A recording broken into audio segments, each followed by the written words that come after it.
नमस्कार दोस्तों, आज के इस वीडियो में हम बात करेंगे प्रदोष व्रत कथा के बारे में। शिव जी की कृपा पाने के लिए करें प्रदोष व्रत। अवश्य पढ़ें ये पौराणिक कथा। आइए से सुनते हैं। प्राचीन काल में एक गरीब पुजारी हुआ करता था। उस पुजारी की मृत्यु के बाद उसकी विधवा पत्नी अपने भरण पोषण के लिए पुत्र को साथ लेकर भीख मांगती हुई शाम तक घर वापस आती थी। एक दिन उसकी मुलाकात विदर्भ देश के राजकुमार से हुई, जो कि अपने पिता की मृत्यु के बाद दर दर भटकने लगा था। उसकी यह हालत पुजारी की पत्नी से देखा नहीं गया। वह उस राजकुमार को अपने साथ अपने घर ले आई और पुत्र जैसा रखने लगी। एक दिन पुजारी की पत्नी अपने साथ दोनों पुत्रों को शाडलीय ऋषि के आश्रम में ले गई। वहाँ उसने ऋषि से शिव जी के प्रदोष व्रत की कथा एवं विधि सुनी तथा घर जाकर अब वह भी प्रदोष व्रत करने लगी। एक बार दोनों बालक वन में घूम रहे थे। उनमें से पुजारी का बेटा तो घर लौट आया, परंतु राजकुमार वन में ही रह गया।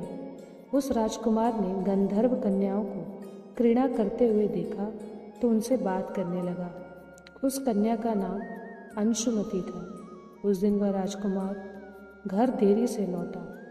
राजकुमार दूसरे दिन फिर से उसी जगह पहुंचा जहां अंशुमति अपने माता पिता से बात कर रही थी। तभी अंशुमति के माता पिता ने उस राजकुमार को पहचान लिया तथा उससे कहा कि आप तो विदर्भ नगर के राजकुमार हो ना, आपका नाम धर्मगुप्त है। अंशुमति के माता पिता को वह राजकुमार पसंद आया और उन्होंने कहा कि शिव जी की कृपा से हम अपनी पुत्री का विवाह आपसे करना चाहते हैं। क्या आप इस विवाह के लिए तैयार हैं? राजकुमार ने अपनी स्वीकृति दे दी तो उन दोनों का विवाह संपन्न हुआ। बाद में राजकुमार ने गंधर्व की विशाल सेना के साथ विदर्भ पर हमला किया और घमासान युद्ध कर विजय प्राप्त की तथा पत्नी के साथ राज्य करने लगा। वहाँ उस महल में वह पुजारी की पत्नी और पुत्र को आदर के साथ ले आए तथा साथ रखने लगा। पुजारी की पत्नी तथा पुत्र के सभी दुख व दरिद्रता दूर हो गए और वे सुख से अपना जीवन व्यतीत करने लगे। एक दिन अंशुमति ने राजकुमार से इन सभी बातों के पीछे का कारण और रहस्य पूछा।